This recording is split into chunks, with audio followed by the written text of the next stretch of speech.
ready for some football. I don't know about you. Who else could it be but your man Lou? Yeah.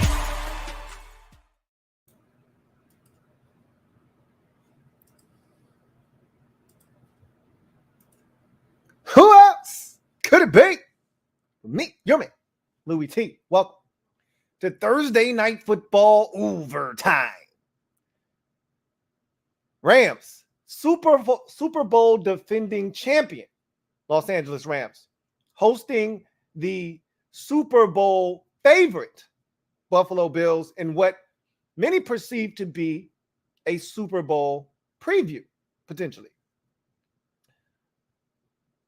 That was, I won't say unexpected, but that was very disappointing. If you're a Rams fan, I knew Buffalo was going to win. I did not think it was going to be that decisive, but I will tell you this. After the very first drive of the game, I turned to my wife and I said, they're going to bust their ass tonight. Now, was I thinking 31-10 bust their ass? No. I was thinking more like 33-23 type bust their ass, where, they might have been down 33-16, late in the game. They get a garbage time touchdown, and at the end, it's 33-23. I wasn't thinking 3 touchdowns. And to be honest with you, if the Rams, if the Bills don't have those careless turnovers in the first half of this football game, they put a 40 burger on these boys, man. We over here, we probably come here, got sauce dripping on the corner of our mouth. I'm wiping it off, and I'm talking about how delicious this 40 burger is that they put on these boys' skull tonight. You saw why the Bills are Super Bowl, the Super Bowl favorites tonight. And I'll argue with any Eagles fan or anybody out there that thinks they have a better roster than the Bills do top to bottom. Their best corner didn't play tonight. Okay, just so you know. A 6th-round corner, rookie corner, but they have the best GM, the Eagles do. A rookie 6th-round corner, and Christian Benford went out there and played ball tonight. So did Kaiir Elam, who was starting the game on the bench as a first-round pick. That's how deep they are. Okay? Spent the first-round pick on a guy. He didn't start. Their best corner, who's a Pro Bowl corner, out from an injury that he sustained last year, and they only give up 10 points. Number 1 scoring defense from a season ago. And I'm going to tell you, and I said this to Bills fans last year, you have one missing piece. That was it. One missing piece. If you can just get to the quarterback, it's going to change everything.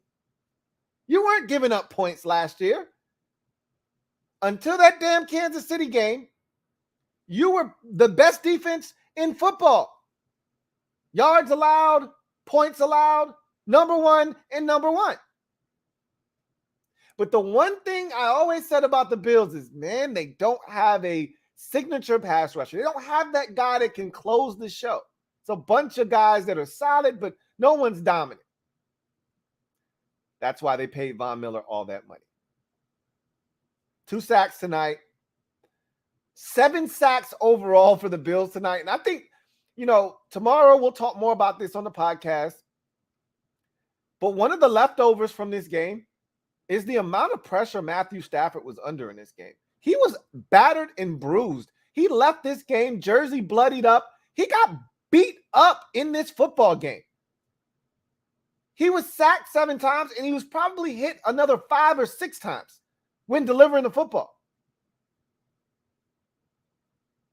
That Bills front, Jordan Phillips looked like a man possessed tonight. How about that spin move he put on the guard there to get in the backfield and sack Matthew Stafford? That was a thing of beauty.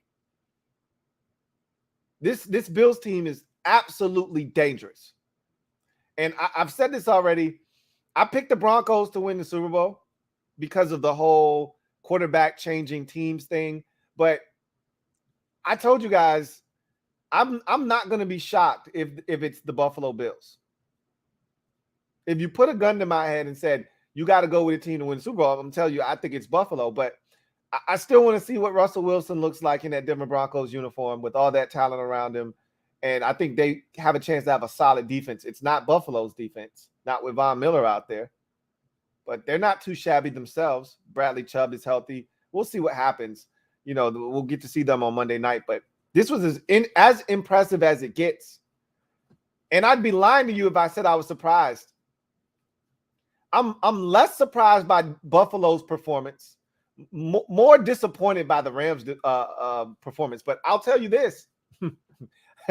I don't feel bad. And the reason I turned to my wife and I said, they're going to get their asses whooped tonight after that first possession when the Bills made it look like staple buttons easy, wait down the field, play action fake on a third down and short, and Gabe Davis wide ass open, little flick of the wrist, touchdown. Is because the Rams didn't play their starters at all in the preseason. Look, I'm not going to get on my soapbox tonight. I swear I won't do it, but I'm going to take this opportunity to just make mention of it. I won't go on a rant. I want to see what the Chargers do against the Raiders. I feel like if you're playing the Cleveland Browns in week 1 without Deshaun Watson, yeah, don't play your starters in the preseason. Sure, why not? Knock yourself out. You got the Jets in week 1. Yeah, go right ahead. Knock yourself out. But you're playing the damn Buffalo Bills on a Thursday night when they drop the banner. You don't want to be embarrassed. You don't want to wet yourself, okay? You don't want to soil yourself on the football field. You should give your starters some run in the preseason. I'm not telling you to go crazy. But if you think joint practices where you actually get to script what the hell is going on. Hey, we want to get some red zone work today. Hey, let us get 20 plays down inside the red zone so we can get some work. If you think that shit's going to simulate a real game and have you prepared to play a team that is favored to win the Super Bowl, this is the shit you get. So I don't feel bad for the Rams thinking that they were going to rest all their players the entire preseason and then show up and then have a spectacular performance. This is what you get. The Bills played their starters in the preseason. It wasn't very much, but it was enough. Need to get those boys out there and get them a little run. I'm not telling you to play your guys for 2 or 3 quarters. It can be 2 or 3 drives. But they need to get the feel of being out on the football field. The Rams look lost tonight. And good. Look, it's one game, man. Don't overreact. They're not playing Josh Allen every single week, okay? They're not playing this Bills team every single week. I tried to tell Washington fans that in the preseason when we were playing Patrick Mahomes. We don't play this guy the rest of the season. It's okay. The Bills at one point, and I don't know what they finished, but at one point, I've got the box score in front of me. I can look at it. They were 8 of 9 on third downs, okay? They ultimately went 9 of 10 on third downs in this game, did the Bills. We talked about a preseason game where the Bills went 2 of 3, but put up 41 points in a preseason game against Denver earlier this in the preseason. And I just talked about the efficiency of this offense and it's how it's a well-oiled machine. And I said Jamison Crowder's going to fit right in. And if Isaiah McKenzie doesn't bitch up on that first interception, he dropped the football because he was looking to get hit.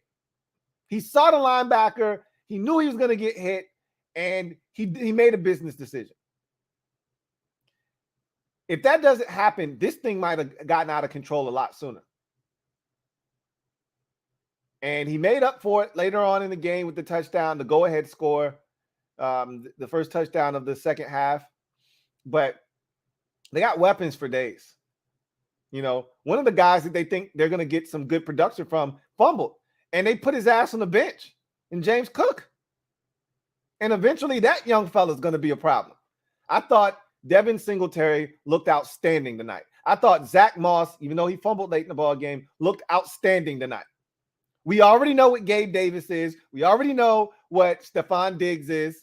And for the second game in a row, okay, Jalen Ramsey got his ass cooked by an elite wide receiver. Okay, so for all those Jalen Ramsey stands out there, hey, he's good. But his ass gets cooked quite often. Okay, so this Bills team, man, what more can I say? There's not really much more to say. They turned the ball over 4 times in this game and won by 3 touchdowns. Let me rewind that. They turned the ball over 4 times and won this game by 21 points. Unbelievable. This was a sloppy game by both teams. But all in all, the better team won. And so if you're the Rams, again, don't overreact to this ass whooping. It's one game. You're not playing this Bills team again the rest of the season. You stick this one in the memory bank, and you understand that, hey, we may see this team again. You know, we may see this team again. But you have to play a lot better. And I've said this, and people, I swear to you, people told me that I don't know football. When I said Matthew Stafford led the league in interceptions last season, yeah, he threw 41 touchdowns. That's great. He also threw 17 damn interceptions. And I said, what's the difference between he and Carson Wentz? Okay, what's the difference between him and Carson Wentz? Now, I know the differences. I'm not telling you that they're the same quarterback. That's not what I'm saying. But I want to hear it out of your mouth. What's the difference? There's this love affair with Matthew Stafford because he won the Super Bowl. Before he got to LA, Matthew Stafford was an afterthought. Most people didn't even know how good he was. My barber, who's a Rams fan, didn't even want Matthew Stafford when they got him. And I'm like, dude, he's going to give you a chance to win a Super Bowl. He's like, man, I don't know this dude. I don't think he all that good. I said, all right, well, you'll get to see for yourself. Stafford's really good. Don't get me wrong. But he's going to turn it over. He's going to give the other team a chance. He's going to throw some shit off platform. He's not going to have great footwork. He's going to try that no-look pass. And when the shit works, we laud and praise him. But when the shit goes high and it gets picked off, everybody can't beat Patrick Mahomes. And look, Stafford's really good at that no-look shit. So I'm not going to sit here and try to, talk shit about him throwing no-look passes because he's done it multiple times. And that one was a little high, but it wasn't that far off the mark. So the Rams are going to be fine, is what I'm essentially trying to say. And you know what was really disappointing watching them tonight, outside of the offensive line being a sieve? Allen Robinson was like a no-show. It was almost as if he wasn't even on the team. They kept talking about Odell Beckham Jr. and his absence. And first of all, he's not on their team. Okay. Yeah, he was at the game and he was wearing Rams colors. And he may ultimately be back once he's healthy. But he's not even on their team. So you can stop talking about Odell Beckham Jr. They went out and got Allen Robinson to offset the fact that Robert Woods was traded and there was no Odell Beckham Jr. They thought they would be fine. Allen Robinson, they looked like they didn't even have anything in the game plan to get him the football. I mean, I was like, damn, I think he had one catch and it was on off schedule. Matthew Stafford rolling to his left and throwing back across his body. It wasn't like, hey, let's get Allen Robinson a touch on a wide receiver screen, or let's get him the ball on a quick slant and get him involved. It was none of that. He was a non-factor in this game.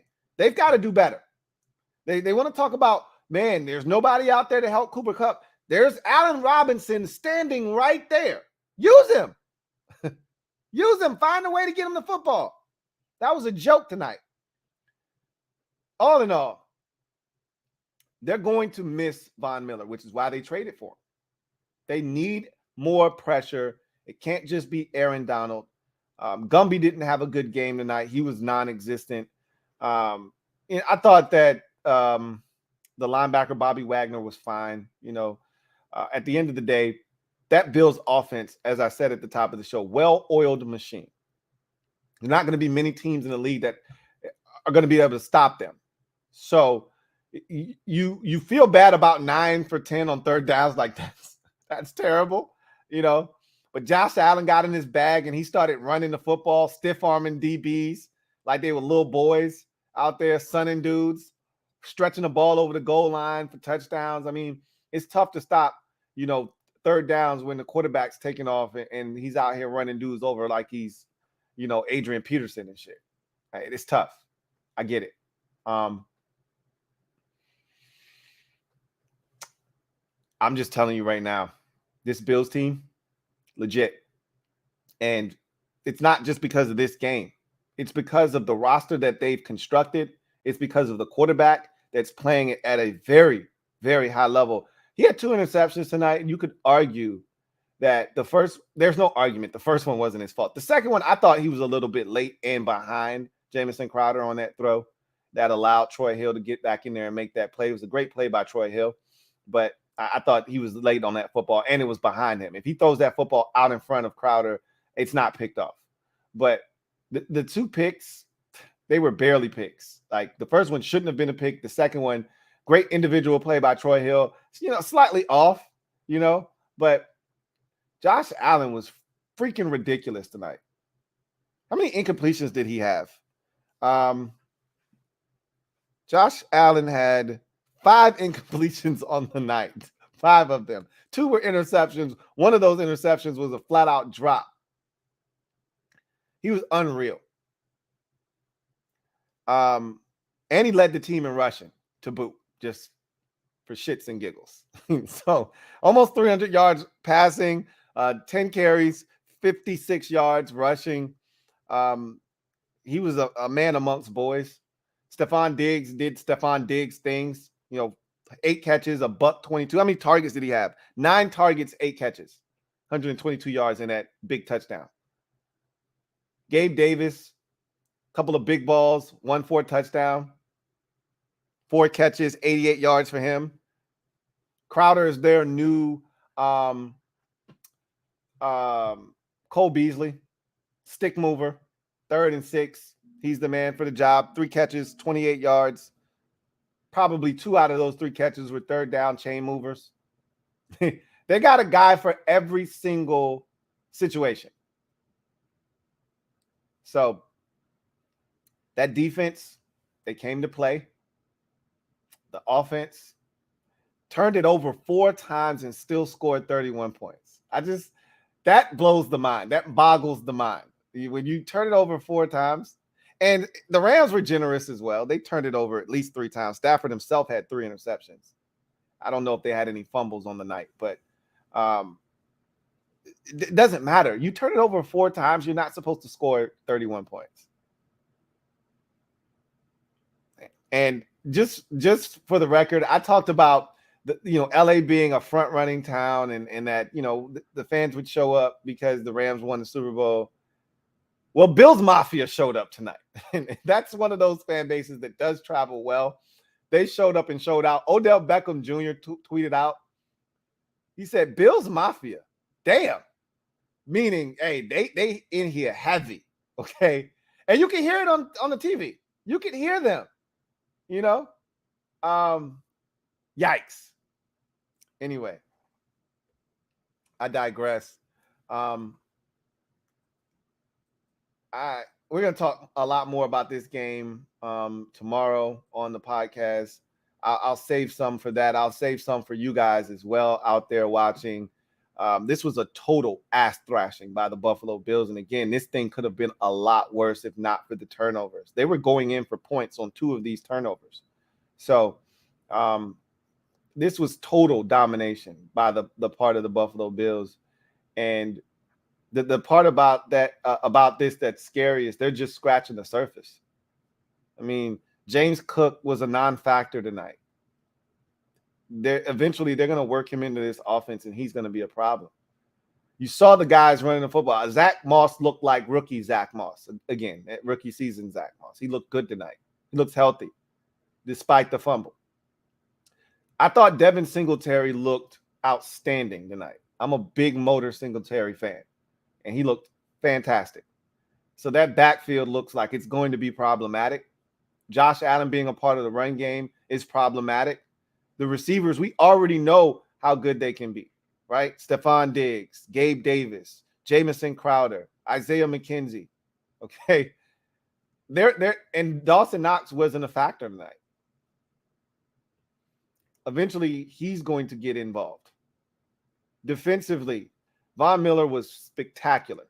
That's why they paid him the money. He showed exactly what the game's been missing in Buffalo. That was the one piece I felt like they were missing. If they could get to the quarterback, the Chiefs in 13 seconds doesn't happen. Now they got a guy. If he stays healthy, it changes the whole complexity of their defense. Changes the whole way you have to go about defending them. Obviously, I loved Matt Milano. Wanted him in free agency a couple of years ago. You know how I feel about Tremaine Edmonds at linebacker, which is why they can play that dime, that essentially that nickel defense as their base, because you got 2 stud linebackers that allow you to do that. And then you put these DBs and they got 2 all-pro safeties. I love Tyron Johnson in the slot. And they got a couple of rookies out there at corner, Dane Jackson at corner, and they still don't have their best corner out there yet. And eventually he'll be back at some point. AFC East, good luck. You're going to need it. I don't see anybody challenging them in that division unless Miami's for real. New England's going to take a step back this year. I've already said that. I feel adamant. They're going to lose to Miami on Sunday. You'll get my picks tomorrow. You have nothing to worry about. You'll get all those picks tomorrow. I'm 1-0. I'm feeling good. I'm 1-0. I saw this coming, not to this extent, but I saw a Bills victory. I felt like they would win this football game, and I thought they would score 30 plus.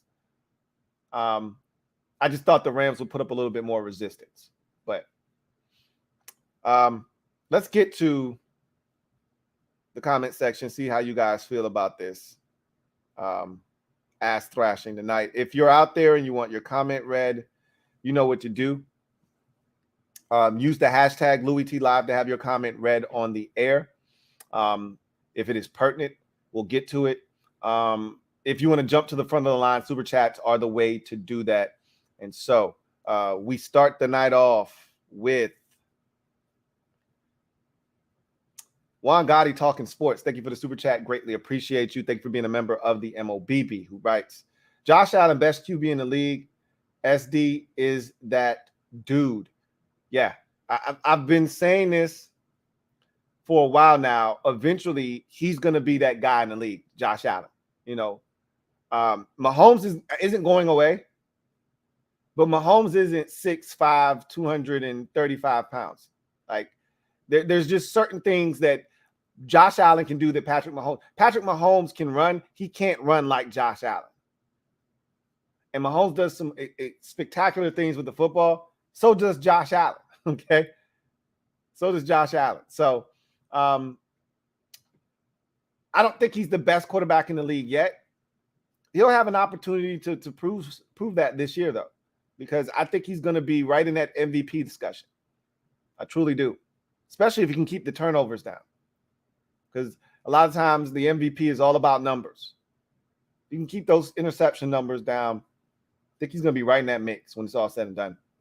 And Stephon Diggs, I said in my quick little preview for the game, I said Stephon Diggs is going to cook Jalen Ramsey. I watched Jamar Chase cook Jalen Ramsey in the Super Bowl. I watched T. Higgins cook Jalen Ramsey in the Super Bowl. I said Stephon Diggs is going to cook this dude.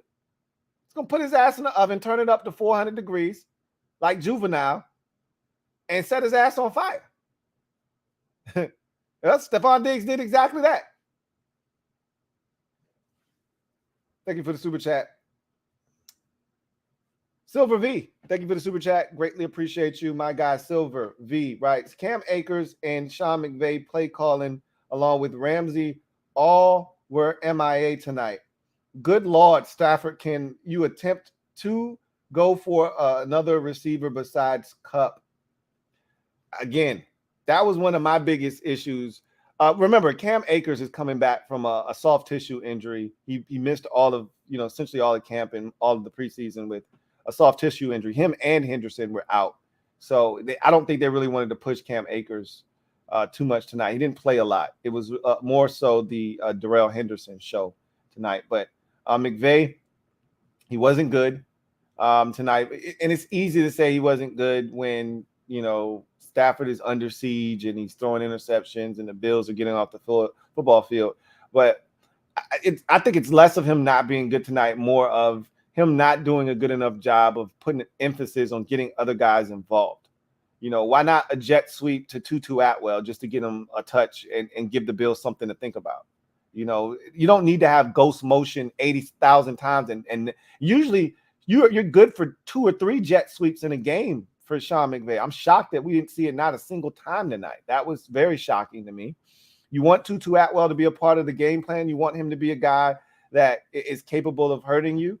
Then show them that. Give him the rock a couple of times. Don't make him catch it because clearly he had a drop tonight, and clearly that's not it. He can catch. I'm not saying he can't catch, but just get in his hands. Allen Robinson, get him some touches early. Make the Bills understand that it's not just going to be Cooper Kupp's show tonight. We say that, and Cooper Kupp still went over 100 yards receiving tonight. But make them key in on other guys. They didn't do that. And that's where I thought Sean McVay failed them tonight, was that he didn't put an emphasis to say, hey, let's get number 2 involved in the game early. Make Buffalo cover this guy. Let's go after this rookie corner, Benford. Let's try this dude out. Let's attack him. They're playing a ton of zone coverage. Let's see what this kid's got. I didn't think they did that enough. Let's see. Juan Gotti talking sports. Thank you for the super chat. Greatly appreciate you. Double up. Thank you for doubling up. Juan Gotti talking sports, who writes 31-10 with the turnovers. Imagine a clean game from Buffalo. With a clean game, they might score 50. Might have been a 50 piece. I thought a 40 burger would have been attainable with just 2 less turnovers. They put 40 up tonight. Imagine not having 4 turnovers. Remember, the Bills did not punt one single time tonight. Not once. Okay? They were 9 of 10 on third down. They did not punt a single time tonight. Understand that. The 1 third down conversion that they didn't get, they kicked a field goal after it. Either the drive ended in a kick because they scored a touchdown or a field goal, or it ended in an interception or a fumble. The Rams never stopped the Bills tonight. Not once. Let that sink in. And they still scored 31 points. Red Wing 01. Thank you for the super chat.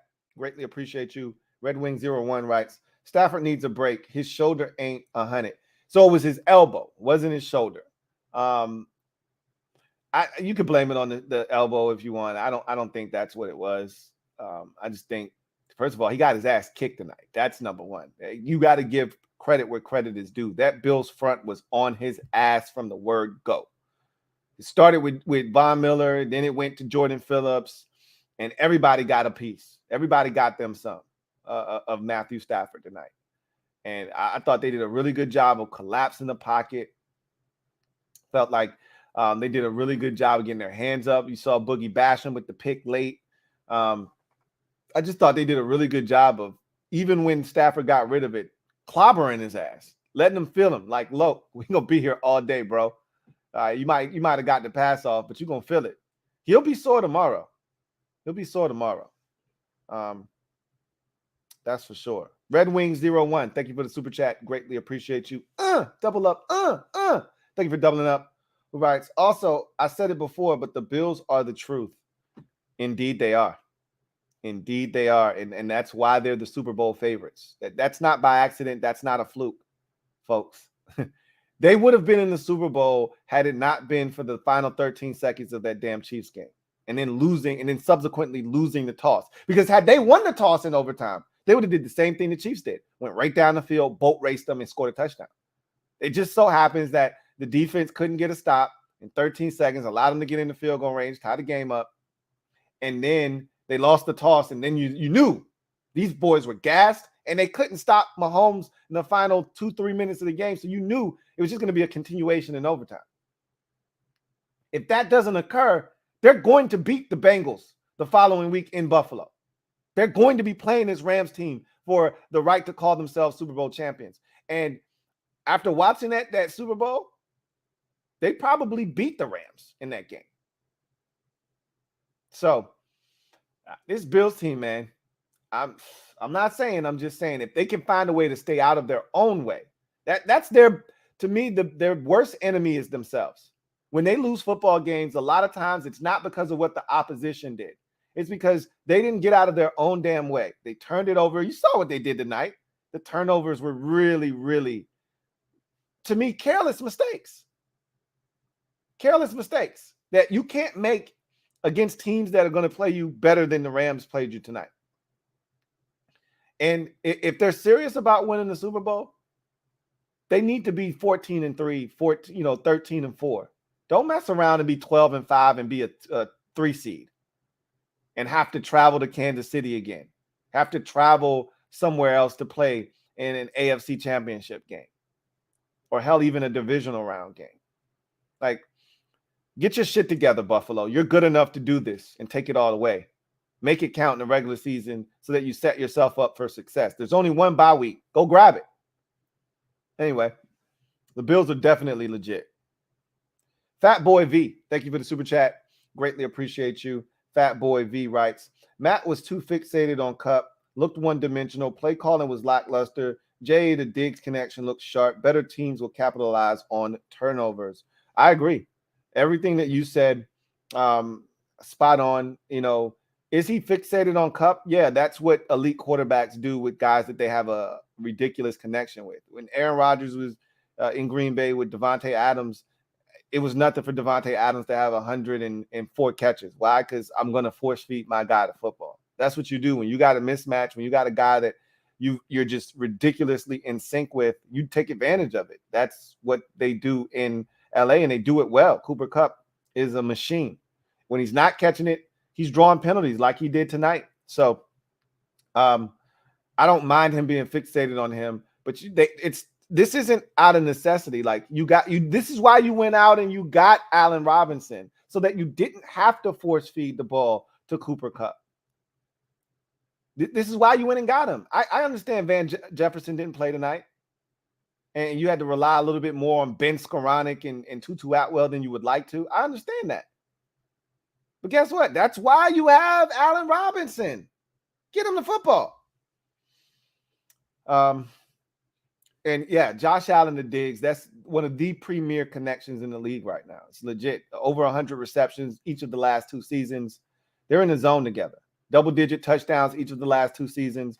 And what really makes that connection so dangerous is the same shit I'm talking about that the Rams failed to do. They're getting Gabe Davis involved. You can't just key in on Stephon Diggs. If you do, Gabe Davis will hurt you on the other side. And they keep a nasty slot inside just in case. Just in case.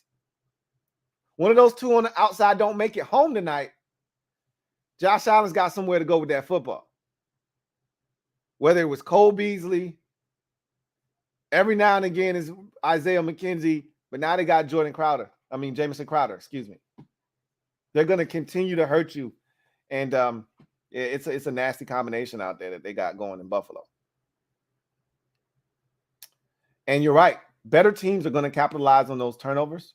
And they're not going to do this to other teams that are number one, take care of the ball themselves, because the Rams gave it right back 3 times. So, it kind of negated the advantage that they got from, forcing 4 turnovers. The fact that it was 10-10 at halftime, the Rams had to feel fortunate. This felt like it should have been like 20-10, 20-7, 23 or 24-7 at half. That's what it felt like this game should have been. Instead, it was 10-10.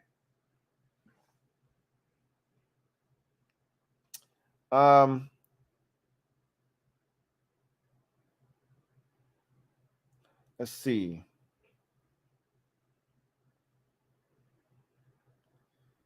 Let me just say this too. The NFL was disrespectful for this one.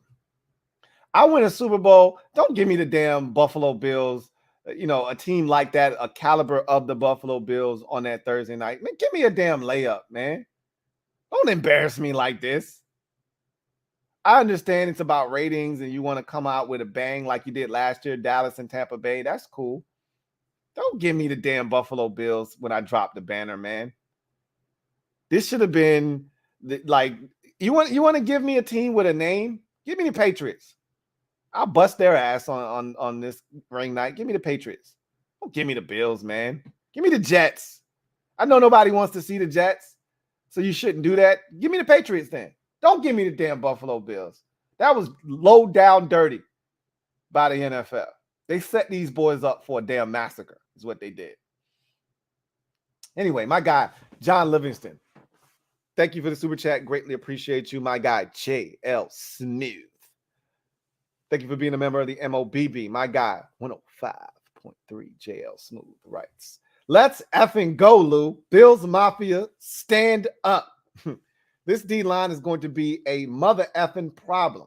Even with 3 turnovers in the first half, this game could have been much worse. Much, much, much worse. It could have been a lot worse had the Bills just simply taken care of the football. I'd even just go to 1 turnover in particular. If Isaiah McKenzie doesn't, essentially hand that ball to the linebacker, I don't think it was Ernest Jones, but if he doesn't hand that football to that linebacker, they're up 14-0. They're going to score a touchdown on that drive.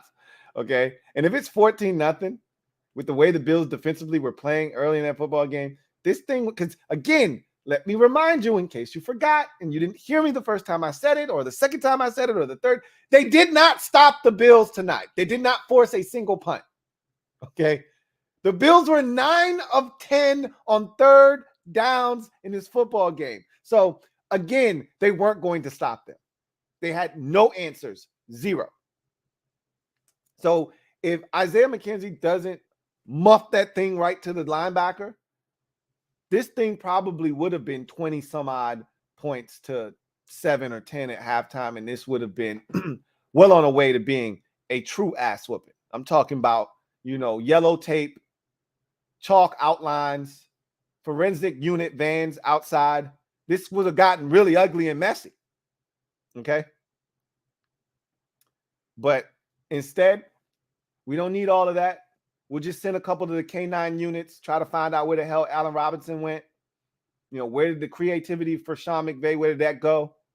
Just send a couple of bloodhounds, sniff it out. They'll find those guys, bring them back, and then the next time when they play, and I think they get a layup, right?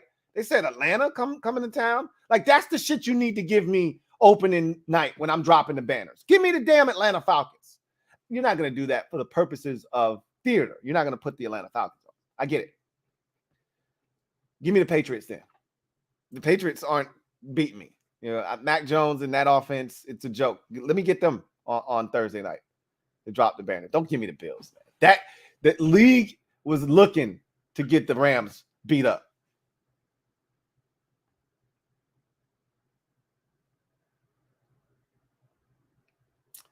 Let's see. Video channel. Thank you for the super chat. Greatly appreciate you. Video channel writes, McVay looking to replace Stafford if he has a bad year. We know that Sean McVay is not the most patient head coach. That's an understatement. He's not looking to replace Matthew Stafford. Again, what is a bad year? What is, define a bad year? How do things end? We know Stafford has the ability to turn it up. And so we'll see don't overreact. Like, it's too early to be asking questions like that. After one game, they're going to be just fine, guys. Like you should, if you've been watching football long enough, then you know better. You know better. Don't overreact to week 1. Don't do it. But what I will say is McVay's definitely not happy with the way the game turned out. Some of the throws that Stafford missed tonight, he's not happy about that.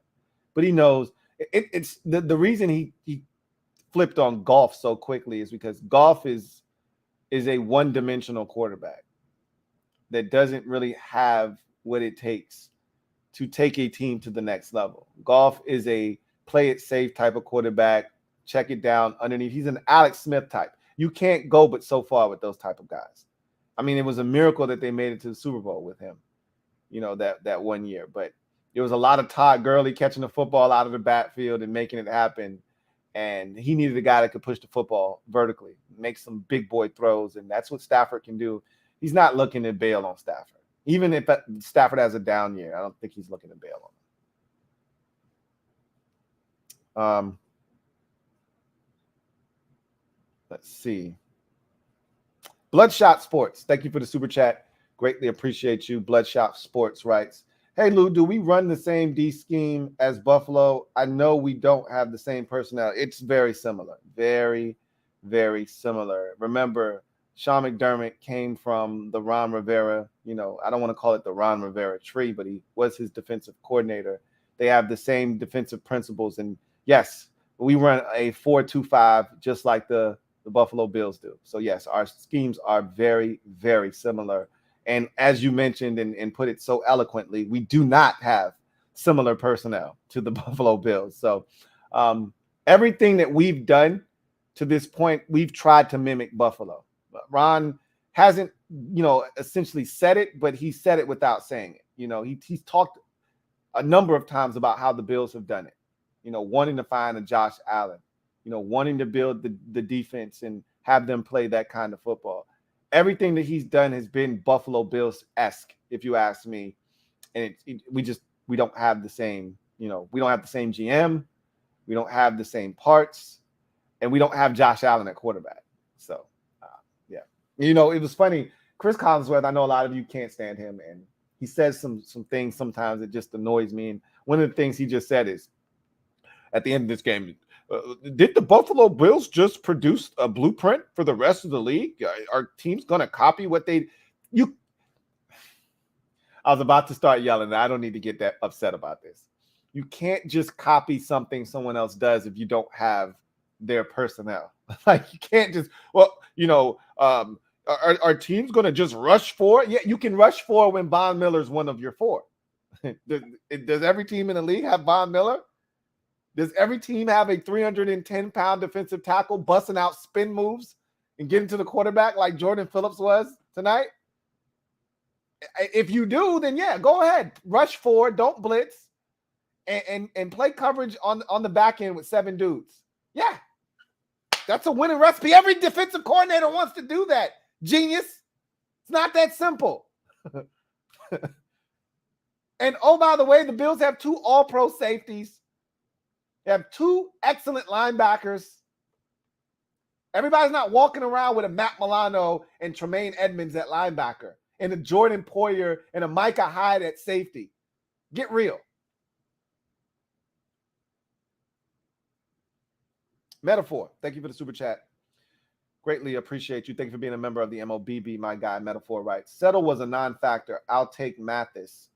Look, I'm not a Tim Settle basher, and you're not going to, try to get me to bash him. I love me some Tim Settle. He's going to be perfectly fine in Buffalo, and they've got a good thing going on with the rotation that they have. They're extremely deep on the defensive line. That's another thing that we are not, that the Bills are. We're trying to, almost be a carbon copy of what they're doing, but yet they've got this rotation on the defensive line, and we had that.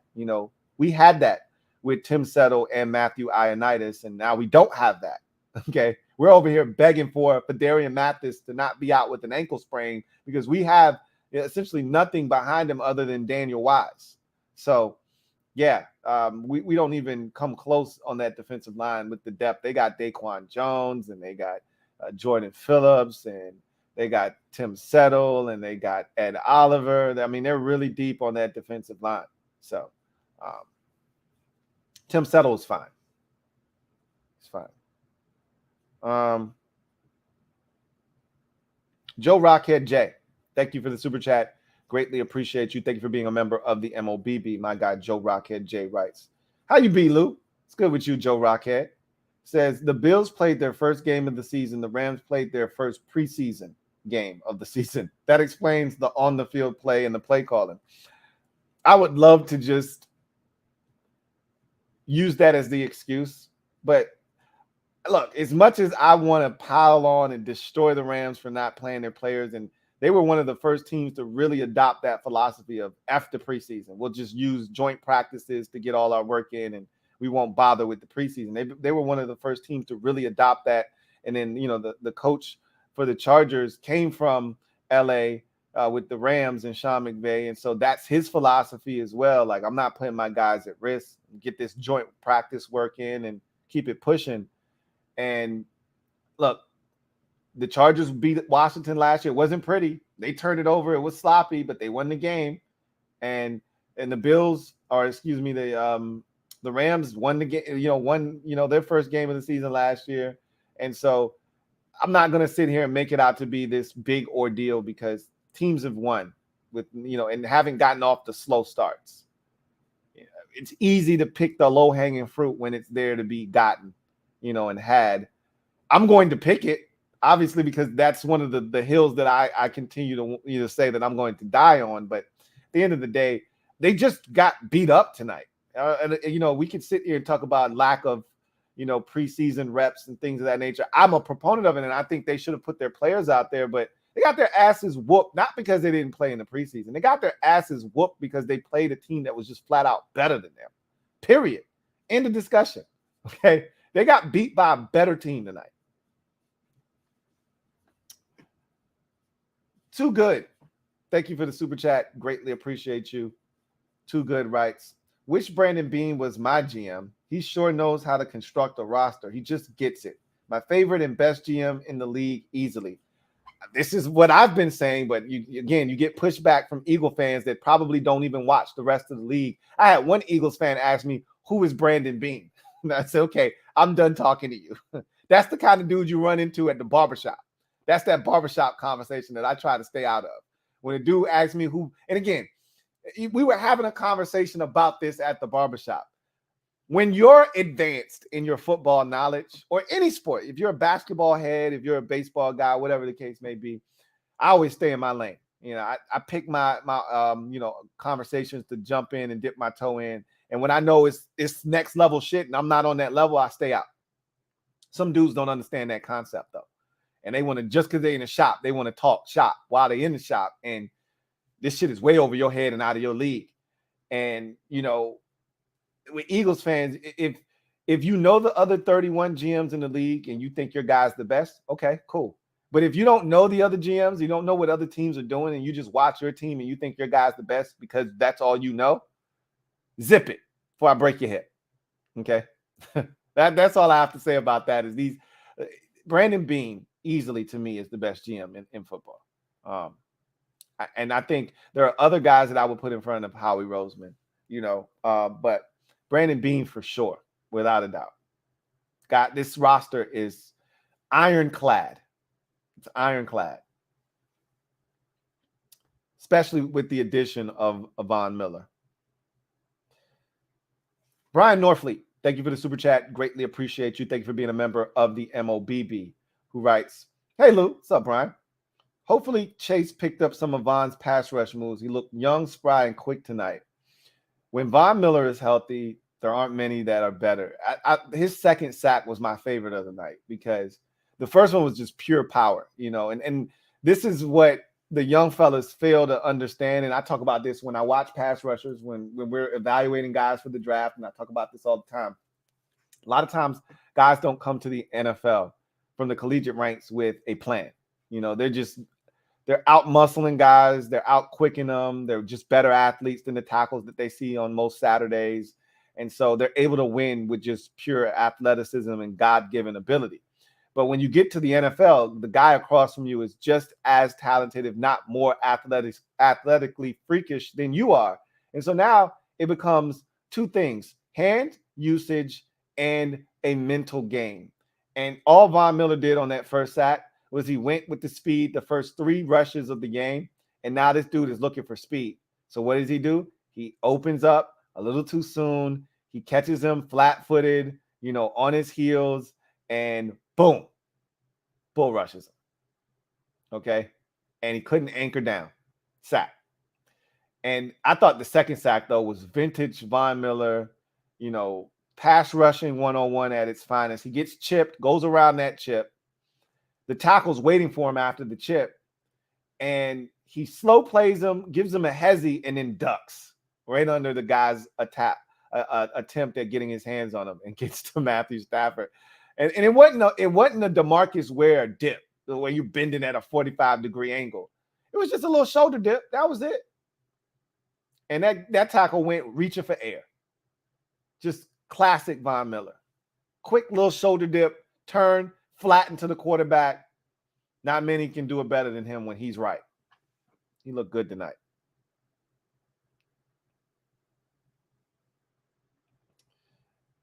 Vincent Coe, thank you for the super chat. Greatly appreciate you. Thank you for being a member of the MOBB. Who writes, so 200 jumping jacks? You're damn right. I text my barber already, and I had already told him before the game started multiple times, on site, meaning on site. As soon as I walk in a barbershop, I don't care if you're lining a dude up and about to finish. On site, I walk in the establishment. Stop the clippers. I want my 200 jumping jacks. On site, on the site of the premises. On site, when I see you, I want my 200 jumping jacks. All he texted me back was shaking my head because he knew the shit was over. I texted him that at 24-10. And I'm not the dude that likes to interrupt someone while they're watching their game. Don't text me. Don't call me while I'm getting my ass whooped. You're liable to get cussed out, okay? If I even pick up the phone. But usually I'm a stand-up guy. I pick the shit up. You probably just going to get an earful. So people usually leave me the hell alone while I'm watching my team play. Whether we getting our ass whooped or it's a tight game and I'm nervous, a nervous wreck, I tend to extend that same courtesy to others. I'm not going to call you during your game, but he was talking so much cold, hard cash that I just had to let him know, bro, I need my 200. You know, I sent him 200 on site. And all he texted me back was shaking my head. He know what it is. And I told him, and we have these discussions all the time. I said, bro, they're going to beat y'all ass. And he's like, put something on it. 200 jumping jacks. I said, bet. I'm with it. Because I know number one, I know I can give you the 200. No problem. But number two, I know I ain't going to have to do it. That's on you, bro. So, yeah, I'm going to be looking for that. It'll be a while before I go. I don't know the next time I'm going down there to the 757. But when I do, I'll make sure I get my 2. For sure. Indeed. I have a story to tell on the podcast for sure. Timothy Teeler, thank you for the super chat. Greatly appreciate you. My guy Timothy writes, how do you like that Jalen Ramsey exposure? I really think Jalen Ramsey's a really good corner. And, you know, I'm not one of these people that think he sucks or anything like that. I think he is overrated, however. I think so many people, give Jalen Ramsey just the title of best corner in the league. And I'm like, are you sure about that? Because the one thing I know about Jalen Ramsey is he's tall, he's long, he's physical. He can run, but he's not a blazer. So he's one of those guys, and I've always said this about certain guys, that they're so cocky and arrogant that they think they can get away with things that their talents suggest that they shouldn't get away with. And he's been one of those dudes that's been teetering on the edge of, hey, I'm long, I'm physical, I can run, and so I can do whatever the hell I want to do out here. And I'm like, bro, you're really not that fast. So you need to be a little bit more disciplined. And early in his career, he was. I think now it's gone to his head. And like the Stephon Diggs touchdown, for instance, he wasn't supposed to have no help. Like, what the hell is Chris Collinsworth talking about? Like, even if it's quarters coverage, Stephon Diggs didn't run to the inside where that other safety would have been in that quarter of the defense, right? That one quadrant inside. There was no safety out. He was still on the outside. That's Jalen Ramsey's quarter of the field. He was just being nosy. And that's the shit I'm talking about. Like, Josh Allen, if he decides to tuck it and run, what are you going to do 25 yards down the field? Don't lose your luggage, bro. Okay? But that's the shit that he does. You know, he almost got beat on that one little touchdown when it looked like Josh Allen was about to take off and run, and he tries to throw that quick dart. And it was too hot for Stephon Diggs to handle. And he rolls over and he's talking shit. And Diggs is like, bro, I almost got you. And he's talking shit. So that's why when Diggs caught that touchdown, he got up and he gave him an earful. Like, bro, you ain't that dude for real. And you want to fall asleep and let me run by you? Like, you got it like that? You're not Deion Sanders, okay? And sometimes I think he thinks he's Deion Sanders because he went to Florida State. He thinks he's prime. You're not prime, bro. You prime cut meat. You know what I'm saying? You know, you prime cut steak when your ass, you getting out here getting ate up when you playing like you played tonight. He'll devour a regular ass receiver. He'll devour those dudes. And you put an inferior quarterback in front of him, he'll eat his ass alive. But you put an elite receiver around him, when he's not locked in, he can get got. And we've seen that. He's still a damn good corner. Don't get it twisted. You make a mistake around Jalen Ramsey, you're gonna pay for that mistake. Don't be foolish, right? Jab like Zab Judah, okay? But he can be got. He's not a guy that you have to go out of your way to throw the football to the other side and throw away from him. You can attack him. You better have a dog. Don't be trying to attack him with just any Joe Schmo. They got Stephon Diggs. You can do that. You can do that.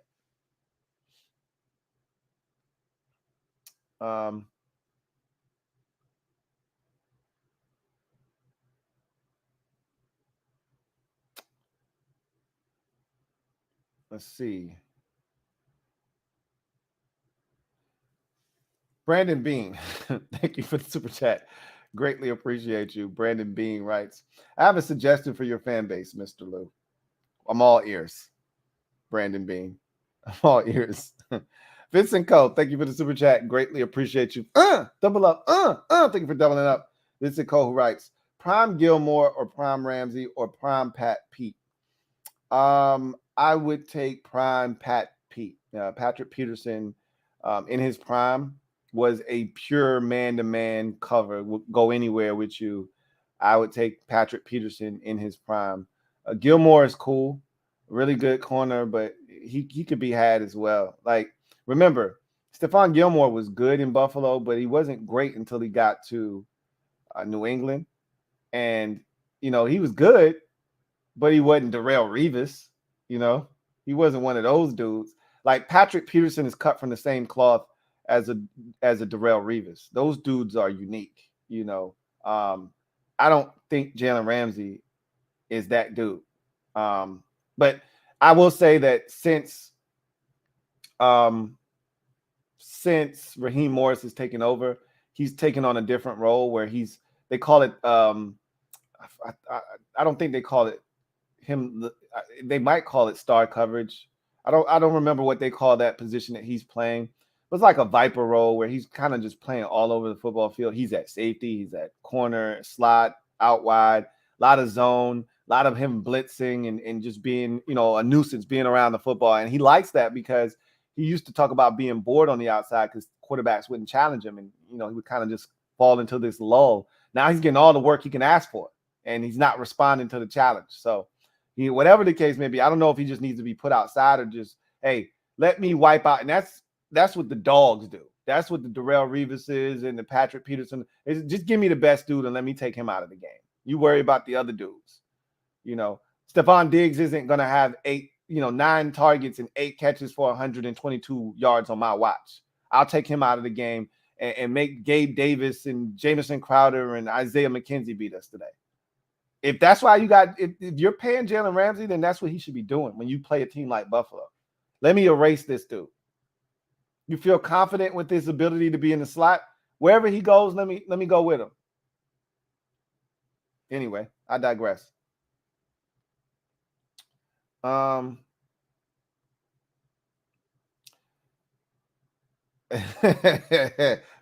Bean. Brandon Bean, thank you for the super chat. Double up. Thank you for doubling up. Who writes, these nuts. It would have been better if you would have asked me something that would have suggested me to say, like, oh, really? What?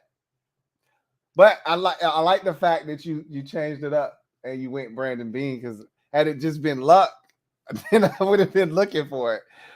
I still don't count that as you getting me, but that was a good one.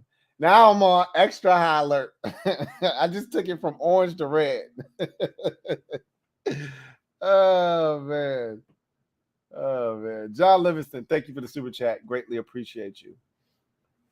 Double up. My guy, JL Smooth writes, hey, Jalen, 17, still trash. By the way, how do you like your toast? I'm a guess burnt. At the end of the day, And we do remember that article, where he said that Josh Allen was trash. But that was young Josh, too, he was talking about. He was talking about a different Josh Allen. He wasn't talking about this iteration of Josh Allen. He was talking about the young Josh Allen that was still coming into his own. If I'm not mistaken, that statement was made, I believe, after Josh Allen's second season. It might have been after his third. No later than that. It had to be after year 2, though, because year 3, Josh was already taken off. He had already ascended.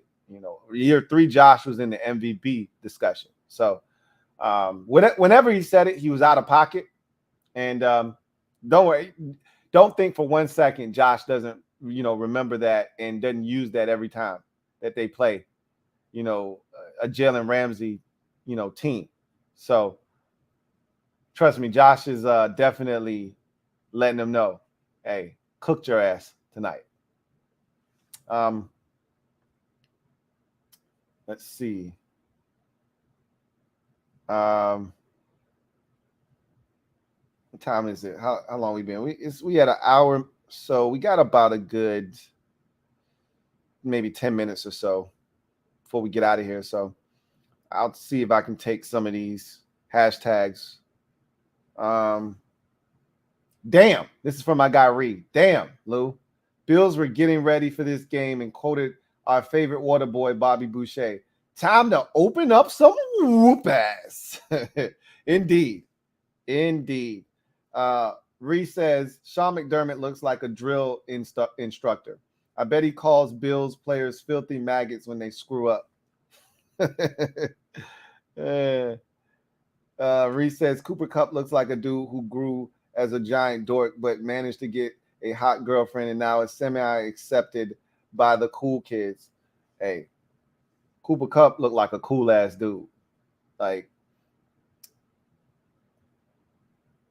I'm going to leave it at that. Reed also writes, if we had Chris Godwin or AB in the NFC divisional round, we'd be talking about a three-peat right now, straight up. I wouldn't go that far. But it might have been a different story in that divisional round game. But Niners fan writes, these boys look so beatable this year. Can't wait for revenge. Again, it's one game. Don't get carried away. And we still don't know what the hell Trey Lance looks like. So pump the brakes and drive slow, homie. Drive slow. And you got a nice little tune-up against Chicago. And if you don't smoke them boys, I ain't trying to hear it. So we'll see. Just pump your brakes and drive slow, homie. Drive slow. Niners fan says, our front four is about to eat against that weak O-line. I can tell you this. I'll be talking about that offensive line tomorrow a ton because to me, that was one of the biggest takeaways. It's no more Andrew Whitworth, and they look soft up front. They got manhandled up front. That did not look like a unit that instills confidence in me as a fan if I'm a Rams fan moving forward. They got absolutely destroyed tonight up front. However, it's one game. And again, you got to give the Bills front some credit. So we'll see if the Atlanta Falcons, who don't have nearly the amount of talent that the Bills have, if they're able to cause problems, get to Stafford and disrupt him, then there's an issue. But if they're able to hold fort next week, Stafford throws for 347, 3 touchdowns, no interceptions, they roll and doesn't get sacked a single time, then they're fine. They're fine. We'll see.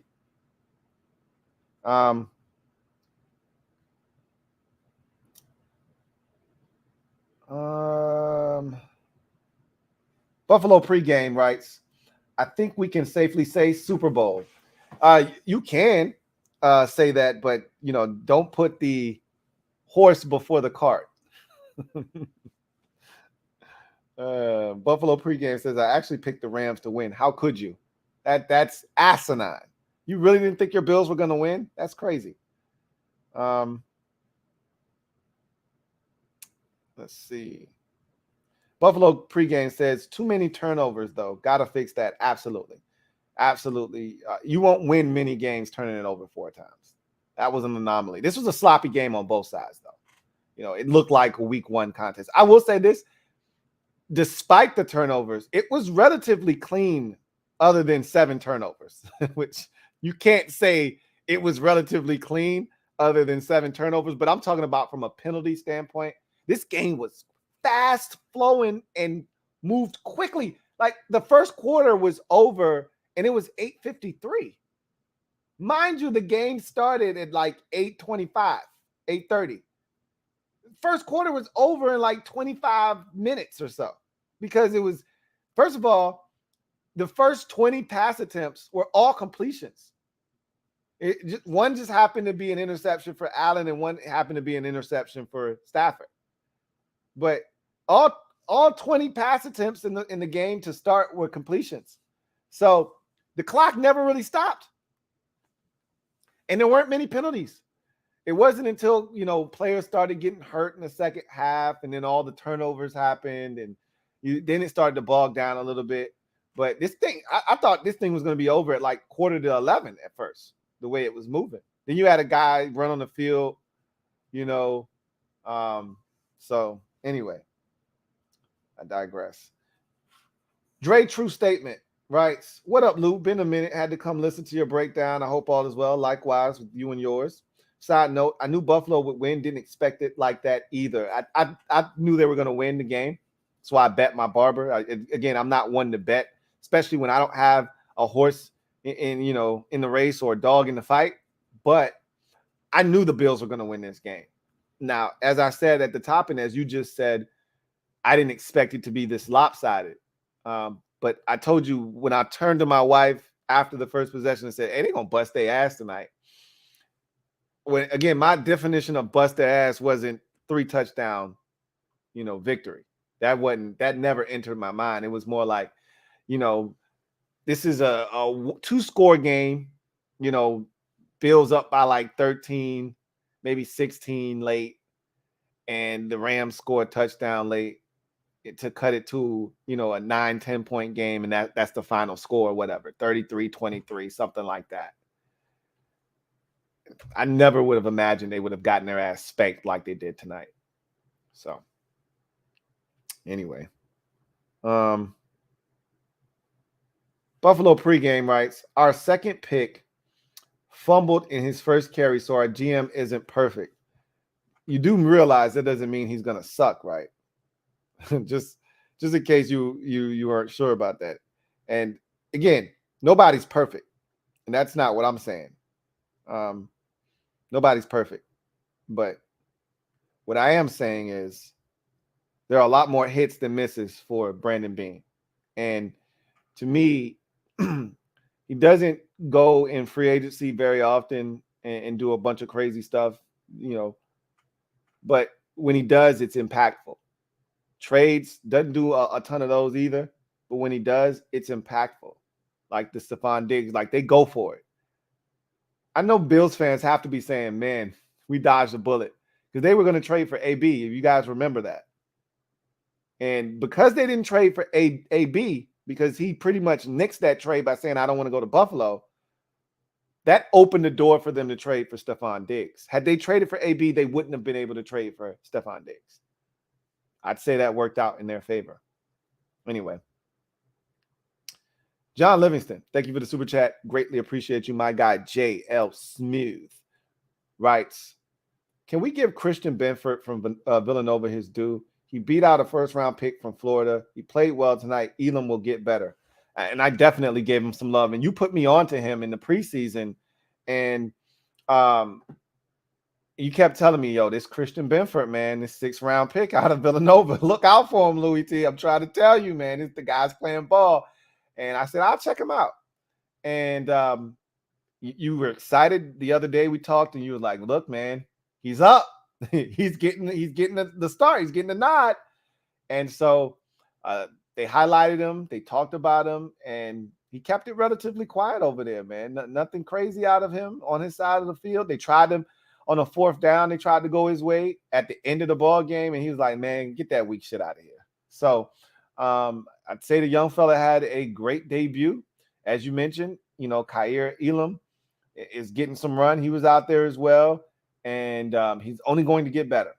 Only going to get better. So, gotta love the depth that you have there. All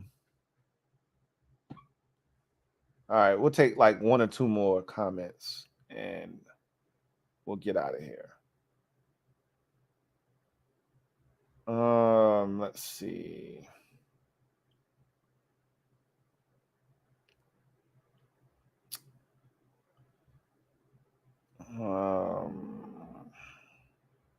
Where do we stop at? I think we're right here.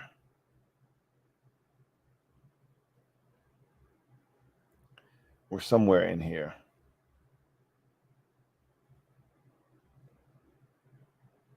Yeah, we're right up in this area right here. Bills Buffalo pregame says the loser of the first game has never won the Super Bowl that same year, so the Rams will not repeat.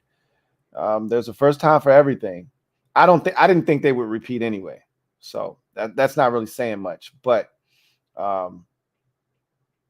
that's good to know. Doesn't mean much, but it is a thing. It is a thing. Now that you brought that up, and if it's true, people be saying all kinds of random shit. I'm not fact checking right now, so anyway,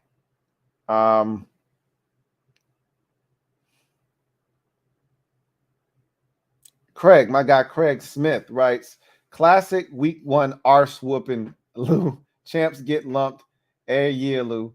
They'll be all right. They do. Not in week 1 though. Like, I think I said this, and I can't confirm nor deny this, but I threw out that I predicted the Bills were going to win this game. So I talked about the last time a banner dropping team lost. I want to say was after the Patriots beat the Rams in the Super Bowl back in 2018, and that next year they played Kansas City. That was Mahomes's.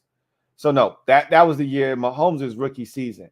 Was the year, because that was Alex Smith's last year in Kansas City. So Mahomes' rookie season was 17. So that would have been after the 16 Super Bowl. So I'm assuming that would have been the Atlanta Falcons one. When they came back from 28-3.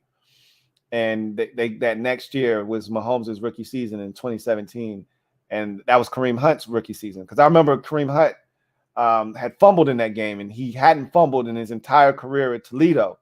And he fumbled in that game, and he had his head down on the sidelines, and everybody was all amazed because he had never fumbled before. And then he ended up having just a ridiculously insane game, catching the ball out of the backfield, running the football like a Star is Born type shit. And they couldn't cover Travis Kelce and Tyreek Hill. Alex Smith didn't look like Alex Smith. Alex Smith looked like somebody else that night. They were just destroying that Pats defense, scored 40 on their heads, and won that game. I think that's the last time a banner dropping team has taken an L, and that was back in 2017. So, and I could be wrong about that, but banner droppers don't lose very often on Thursday night. It doesn't happen. So, and not like this. And they said that the largest defeat that a Super Bowl champion is taken in week 1 previous to this was Dallas against Washington, the year Emmitt Smith held out, which I want to say was 93. He held out for the first 2 games. I remember that like it was yesterday. My dad was so pissed off. But he said, and we talk about it now, he's like, it was like Pippen.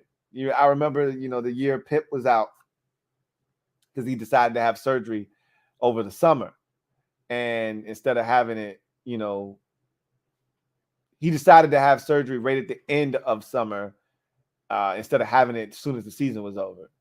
And it was documented in The Last Dance, if you weren't familiar with that situation. But he missed the first 25, 30 games of the season. And I remember MJ saying, yeah, I'll wait till Pip come back. Because they were losing games to teams they had no business losing to, and shit that he's just not used to. He's like, y'all better get all y'all shit in now. Get all y'all wins in now. Because when Pip come back, we running this shit. We running the table on y'all bitch ass. And sure enough, Pip came back, and they did the shit that they always do, and they won the championship. And that's the same thing the Cowboys did. They was like, y'all better get y'all shit in while Emmett out. Because when he come back, we running this bitch. And they did that same thing. They started 0-2. Emmett came, and that forced, Jerry to cough up them dollars. And Emmett came back, and they ran that shit and won the Super Bowl. So, man, we beat the shit out of their ass. So I remember that. I remember being so excited because I was like, we're supposed to be trash. That was the first year without Joe Gibbs. And so that was Richie Pettibone. And I'm thinking, shit, Richie about to have this shit on lock. But he didn't. Anyway. Back down memory lane. MCGB says, I would not be surprised if Robinson doesn't have a good year. He was bad last year in Chicago, albeit inconsistent quarterback play. And Stafford loves playing buddy ball with Kupp. They better figure some shit out. I just know that much. They better figure something out. Don't just have a man out there for nothing. Find a way to give him the football.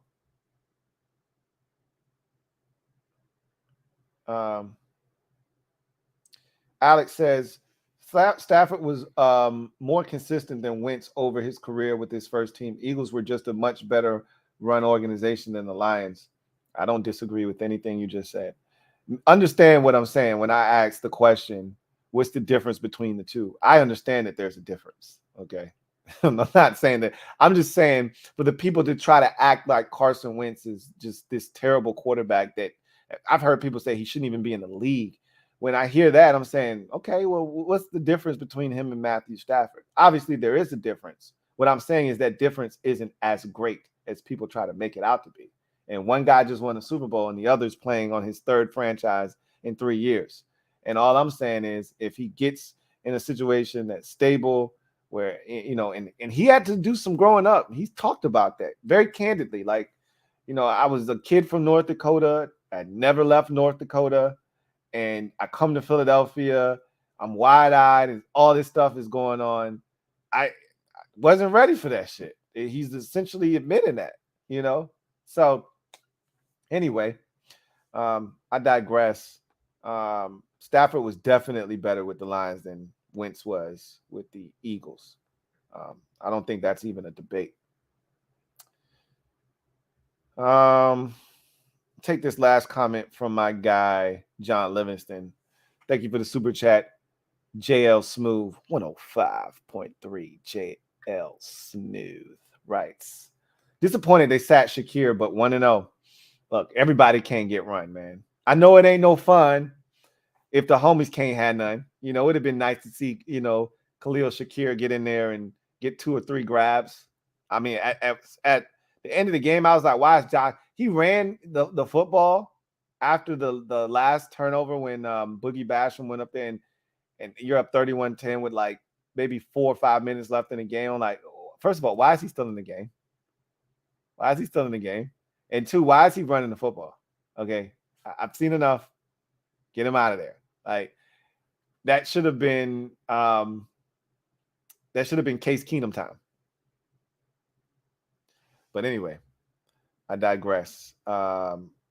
Miss Perry, thank you for the super chat. Greatly appreciate you. Miss Perry, thank you for being a member of the MOBB writes. Like, subscribe, and turn on your notification bell. You heard the woman. In case you didn't, I'll go ahead and reinforce. Go ahead, hit that like button, turn on that notification bell so you don't miss any of this content, and hit the subscribe button for more of it if you haven't already done that as well. Looking forward to chopping it up with you guys all season long. We're just getting started. And this was not the way I thought we were going to start. I thought this was going to be an epic start to the season, just like the Cowboys and Bucks were a season ago. Not quite the start that I was looking for, but hey, I don't have to do 200 Jappa Jacks, and I'm 1-0 on the season. So I'm feeling damn good about myself, if I may say so myself. But again, if you're a Rams fan, 1 game. You flush it and move on. If you're a Bills fan, 1 game. Okay? You enjoy this, you rejoice, you have extra time to allow this to sit and fester. So that's even better because when you lose on a Thursday, it sucks because now you got to wait extra, 3 extra days before you get to play again So you're like, man, I can't wait to get out there and get this bad taste out of my mouth. When you win and now you got extra days off, ain't nothing like winning on a Thursday and then watching the rest of the games on Sunday like, shit, we already took care of our business, so I ain't even got nothing to worry about. Ain't nothing like it. So if you're a Bills fan, enjoy week 1, man. Enjoy it. Celebrate! You just smoked the Super Bowl defending champions on their home turf. You did what the elite fan bases in the league do, which is come in and take some shit over. You did that. And you did it well. Starting to become a thing with these Bills fans, coming in and taking over, environments that are not as hostile. Anyway, I digress. That's going to do it for me. Your man, Louie T. Season is here, guys. We're off and running. We're in the books with one game. Los Angeles Rams laid a stinker of an egg tonight. Didn't see this one coming in terms of just how poorly they would play on both sides of the football. I think I'm less surprised by the offense struggling because the Bills are a good defensive football team. Like, I don't think a lot of people know how good the Bills were defensively because they watched that playoff game last year and they remember the week before that loss to Kansas City. What they win that game 49-7, where they didn't punt one single time and they scored on a touchdown on every single possession of the game. Like, that's who they were during the regular season. They had like 2 shutouts in the regular season last year. They were dominant defensively, and then they got to the playoffs, and for like a 7-minute stretch of that ball game against the Chiefs at the very end, it was like they ran out of gas or something. I can't even explain it. This is a good defense. So I'm not surprised that the Rams offensively struggled. What I'm surprised about is how poorly they showed defensively. I knew they were going to miss Von Miller, but I didn't think they would be this bad defensively, especially after getting Troy Hill back. I thought they were going to miss him last year. And, also not having Darius Williams, I was like, they're going to be hurting in that secondary. And they went back and got Troy Hill from the Browns. And he played, I don't want to say he played well tonight, but he looks like he's going to be, good for them again. Had the interception, but all in all, I was really disappointed in their offensive line and their defensive performance tonight. Got to clean up a lot of that stuff. Stafford wasn't great. The play calling I thought was a little vanilla. And usually when the Rams don't look like themselves offensively is because Sean McVay doesn't get into his bag. That said, got to credit the Bills, man. Like the reason the Rams looked so pedestrian on offense is because the Bills got after them defensively. The reason why the Rams defensively looked lackluster and a shell of themselves is because the Bills are that team offensively and they got after them. So let's not make this about the Rams. Let's make it about the Bills. They did the ass whooping, and the ass kicking tonight. So they deserve all of the credit and the accolades for that. So anyway, that's going to do it for me, your man, Louie T. Looking forward to chopping it up with you guys all season long. We'll be back doing this again on Sunday night after Bucks and Cowboys. That should be a dandy. I thought this would be a dandy. I'd love it again if another road team went in to a hostile environment, or this one was a little bit benign, but Dallas will be a hostile environment, but the Cowboys are used to losing at home. I'd love it if we got another road ass whooping. I'd love to see that, but I don't think we will. That said, Bart Scott, can't wait. Anyway, I'll be back for the Louie T Network podcast tomorrow. We'll talk more about this game, and we'll preview all the other matchups down the slate of games in week number 1 in the National Football League. So with that said, you guys go enjoy the rest of your evening, and we will pick up where we left off tomorrow for the Louie T Network podcast. If any of you know, what is his name? Who's the guy that won the raffle, the second raffle? It's something A. I don't know why I'm blanking. I had it before I came on and I forgot it. But if any of you guys know him, tell him to hit me up. Hit me up with his information because I have not heard from Mr. Yitto. So the second guy in the raffle, it's something A. I don't know why I can't think of his name. Tell him hit me up. Get at me. If he doesn't come track me down, I'll try and track him down. If I can't, then I'm gonna just let everybody know I'm gonna come on live and be like, hey, somebody hit me up. Come get these tickets up off me. Okay, I'm putting 2 asses in seats. 2 commander asses at that in seats. So I'm gonna make sure somebody get these tickets up off me. Anyway, I digress. Y'all get out of here. I'll see you guys next time. Rams 10, Bills 31. Yikes. Bills looking scary. Super Bowl front runners and Super Bowl favorites. They look like it tonight. We'll see if they continue to do that as the season progresses. See you guys next time. God bless. Good night. LouieTeeNetwork.